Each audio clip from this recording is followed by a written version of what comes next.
All right, folks, welcome back. This one is my first in a while. I know I've been very busy at work, in and out of the office, in and out of town. So I've been away for a while. And I want to get away from the videos that I've done in the past where it's been kind of a reaction to the news and get more in line with what I studied, which is history, psychology, sociology, social psychology, geography, government, economics, the social sciences. But this one was kind of thrown at me the other day, and it just stuck. And honestly, looking at it from two directions can give you complete opposites. And the idea is argument from authority. Now, basically, I argued that my literal job was to study something, learn about it, understand it, and then use that understanding to do my job. The response was, nope, argument from authority, not allowed. I was literally told, I don't care what you studied, I don't care that you are considered an expert in the field. Since you have claimed that it was your job and you are an authority on the subject, you're not allowed to argue. Now, one of the arguments to support that claim is that in science, authority does not rule, evidence does. Now, the argument in my case was not science at all. It was as far from science as you can get. And you can tell I'm being very vague here because I don't want to cross over certain parts of my life. But imagine, if you will, and this is not what the argument was, but imagine, if you will, that someone was arguing that using foam on a vehicular fire is stupid and you should just use water. And I come in and I say, well, I was specifically trained. I went to the academy, I went to classes, I went to continuing education, and I was very clearly shown evidence that water will not work on a vehicular fire. You must use foam. And that person goes, nope, sorry, argument from authority. Firefighters are not allowed to talk about fighting fire. It's stupid. Because this is not science. This is practical use of technology. If someone was saying that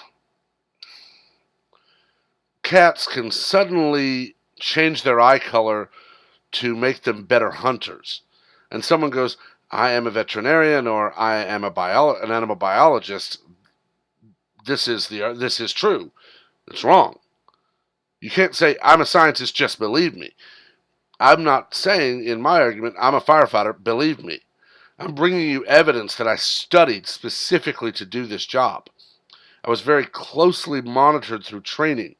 I was required to know mixtures and ratios for foam to water so that it would work. Argument from authority is honestly a stupid way, in my mind, to label this type of discussion. Arguing from a position of authority on a subject initially should elevate your argument. You still have to prove it. If you're just saying, I'm a scientist, believe me, you may not question me, you're an idiot. You're wrong. If someone comes in and says, I studied at this college for my undergraduate, then I studied at this college for my master's, and this one for my PhD, and I've done research with this group, and I have all of these papers and all of these tests and test results that show my hypothesis has been proven. That's not someone saying, I'm a scientist, believe me. That's someone saying, I specifically studied this exact thing. Here's my evidence to show it. In my argument, I'm literally saying I was trained by people who've been firefighters for decades. We literally, in this training, put fires out. I was taught proper foam to water ratio. I was taught how to apply the foam. I was taught how to safely approach the fire to do so. I'm not just saying, look at my badge, just believe me, go away. I'm telling you the evidence of my own studies. If someone tells you this and your initial reaction is, nope, sorry, argument from authority, you're not allowed to argue anymore. You're a moron who is shutting down dissent because you, for some reason, believe you are infallible. And the second you believe you're infallible is the second you fail. I'll be the first to tell you, I fought fire for many years, and I know very little about fighting fire. I was taught from day one, listen to those in authority. Listen to your lieutenants and your captains and your sergeants. Listen to them and learn from them. Yes, I was taught how to properly attach hoses to the truck, how to properly mix the foam mixture with water to properly foam out a fire. I was taught how to do these things. But at the base of that is always listening to those in positions of power above me, so that we all get out of it safely. One of the first things they tell you is in a motor vehicular accident, do not move the victim. The only exception is, if I don't move them, they will die. If I do move them, they might, but they might not. But it's a 100% chance they'll die if I don't. Basically, you come up on a car crash, and the engine is on fire, get the person out of the car. You come up on a car crash, you don't smell gas, you don't smell oil, there is no fire, there is no nothing. Leave them where they are, keep them calm, keep them immobile until EMTs arrive. That is an argument from the position of authority, because I've been specifically taught and trained and instructed by medical professionals that if there is not a certainty they will die if you don't move them, then don't move them. I've been taught you're not a medical professional. Talk to them, calm them down, let them know help is coming. Do not move them and keep them from moving themselves. That is an argument from authority. And if someone tells me, nope, sorry, you are a firefighter, you're not allowed to argue, I'm going to go yank them out of this car because I say it's better to get them away from the car. That person is going to injure the victim more, possibly kill them. Then they're going to scream and yell, why didn't someone stop me?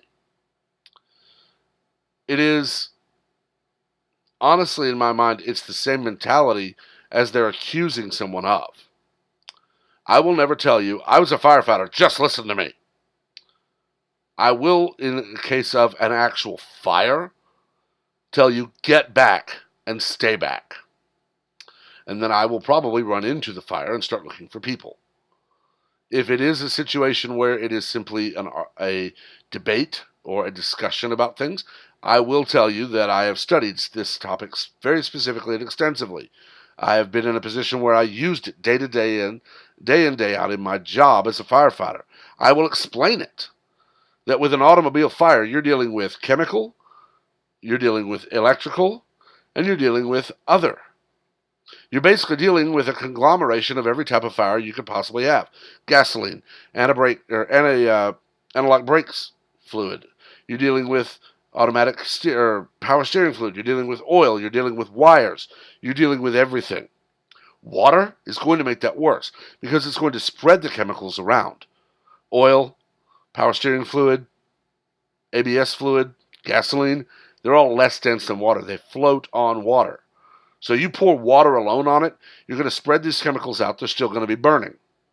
That's why you don't use water on a grease fire or on a gasoline fire. You use baking soda, or you otherwise smother the fire out.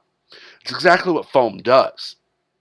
It has to have water to create the foam, but the foam is extremely thick. Trust me, I've been covered in it. What the foam does is it sticks to everything that you point it at, and it smothers the fire out. It doesn't allow the gas or the ABS fluid or the power steering fluid or the oil to float to the top. It just sticks to it, pushes it down, robs the fire of oxygen. Fire pyramid. You rob the fire of oxygen, ignition, or heat, boom, fire out. Well, that's what foam does. And in any fire where you have chemical involved, you want more than water. If your house is made of wood and there are no chemicals involved, water is what you want. Water will rob you of the fire of heat, and it will rob it of its ignition source, and therefore put the fire out. You introduce chemicals, and you do not want water, you want foam. Now, that is my argument, which is from a position of authority, because my position of authority comes from years of training. And that is also evidentiary support for my argument, which comes from a position of authority.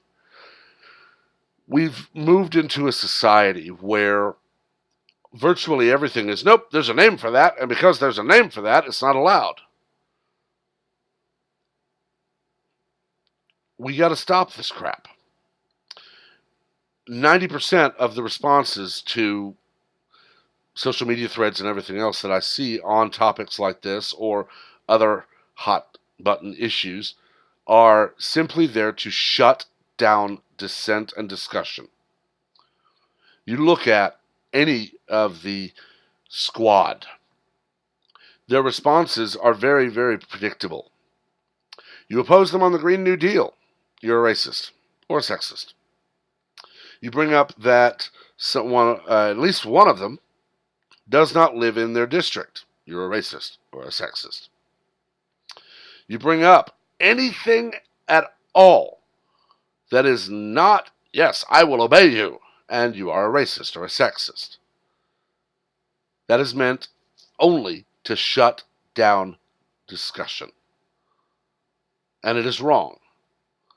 I can tell you from looking at it, the Green New Deal at its $100 trillion plus price tag will bankrupt this country. They're promising we're only going to raise taxes on billionaires. Well, when that fails, okay, millionaires. When that fails, anybody making over $100,000 a year. When that's not enough, everybody making a salary. When that's not enough, send us everything you make. Notice the people screaming about it still fly all over the country, all over the world. They still go out and eat meat, and they still drink, and they still do everything they want. They live in luxury apartments, and they have luxury homes all over. Barack Obama said we're going to have no the coasts will disappear, but he just bought a $32 million estate on the coast. Greta Thunberg, the darling child of the environmentalist movement, sailed a zero emissions ship to the U.S., then flew home, which required 2 people to fly to the U.S. to sail it back. So her one trip over cost 3 people on a plane.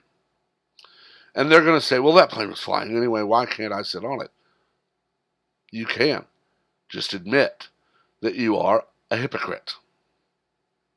But none of them will. And that's where all this kind of crap, argument from authority, shut up. Argument from this, shut up. Argument from that, shut up. It's meant to shut you down, and it's meant to say, I am the ultimate arbiter of who may speak and who may be considered right or wrong. And it's idiotic. But I've talked long enough. You can hear my voice is not what it was. Unfortunately, I'm suffering through a summer chest cold. But it's in its waning hours, so hopefully it won't last much longer, and I'll be back on my feet. But until then, as always, please remember to like and share and subscribe. I hope to be back to normal, which will include some reaction to the news, because I'm going to react to it, but also is going to include other topics. I'm hoping to put a few of those out in the next couple of weeks. So definitely stay tuned, and thank you guys for watching. Have a great week.